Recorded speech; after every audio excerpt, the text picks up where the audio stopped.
دوسرا کام ہم نے جو آج سے کرنا ہے وہ یہ ہے کہ اللہ تعالیٰ نے اپنے بندوں پر دو قسم کے حقوق لگائے ہیں. ایک اللہ کے حقوق ہیں، ایک اللہ کے بندوں کے حقوق ہیں. دونوں قسم کے حقوق کے اندر اگر کوئی کمی ہوئی ہے تو اس کی تلافی ضروری ہے.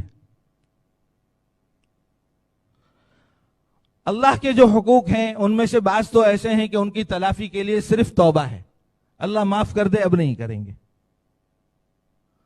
اور کچھ حقوق ایسے ہیں جن کی قضا کرنی پڑتی ہے. نماز ہے، روزہ ہے، زکوٰۃ ہے، صدقات واجبہ ہیں.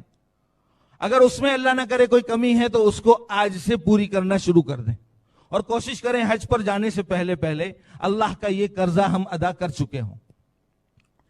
اللہ نہ کرے وہ اتنی زیادہ ہیں کہ حج پر جانے تک پورے نہیں ہو سکتے تو ہم شروع کر دیں اور نیت کر لیں کہ انشاءاللہ حج سے واپسی کے بعد اور حج کے دوران اللہ تعالیٰ کا یہ قرضہ ہم جلد سے جلد ادا کر دیں گے. دوسرے قسم کے حقوق ہیں اللہ کے بندوں کے حق. اللہ کے بندوں کے حق کے بارے میں قاعدہ اور ضابطہ یہ ہے، قانون یہ ہے کہ جب تک بندہ معاف نہیں کرے گا اللہ بھی معاف نہیں کرتے.